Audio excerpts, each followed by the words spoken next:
Hello guys, ituro lang natin itong kung paano kumabit ng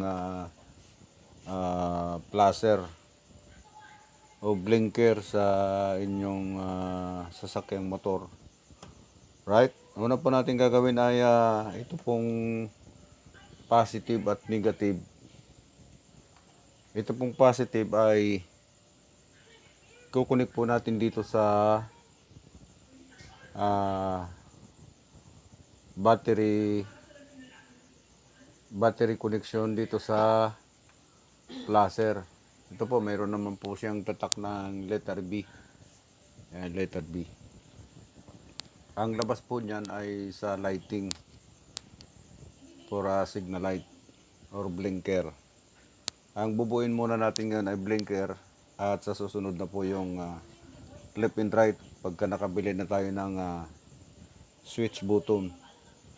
Tapos ito po, papasok po natin dito sa yung connection po ng battery, letter B, dito po sa positive.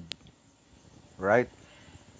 At pagka pinasok na po natin dito, yung isang outlet ng light, papasok na po siya dito. Ito po yung light. Ilalagay po na natin dito sa positive ng signal light natin. Ngayon, isisiris po natin yung positive sa kabila at dito. Ito po yung tinatawag na blinker lights for emergency. Po, yung signal light natin. Pagka sira na yung mga connection nyo sa pwede po kayong magpanibagong signal light. At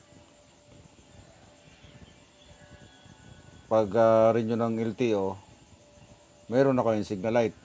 Right? At ito pong positive sa kabila na ilaw at positive din to. Siniris po natin, pinagsama natin. At ito namang negative at negative din sa kabila, isiniris din po natin. Ito po ang ikakabit natin dito sa negative portion. Ayan, magkakaroon na po siya ng blinker light for signal light for emergency. Right, simple lang. Guys, tandaan nyo lang yung pagkakasunod-sunod. Right?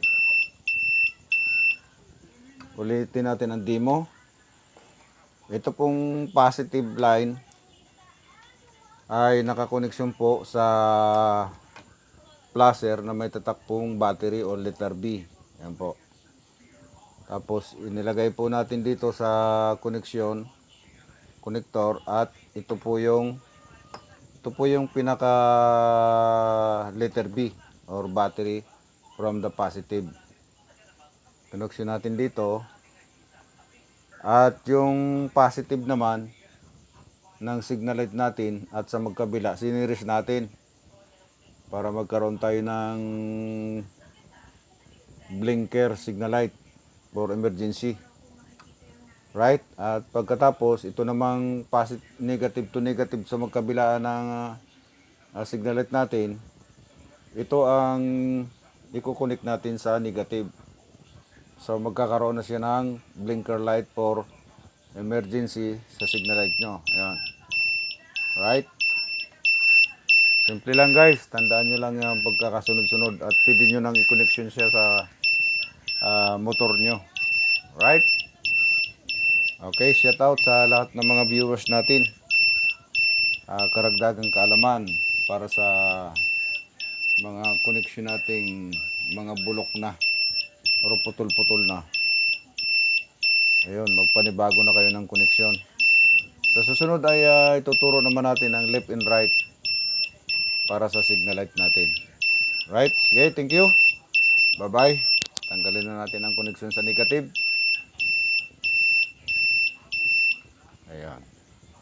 Okay. Bye-bye po. Bye-bye. Ito po si Eli Timbal, big sister ng Kabinitan, Barak, Tanduanes. Right?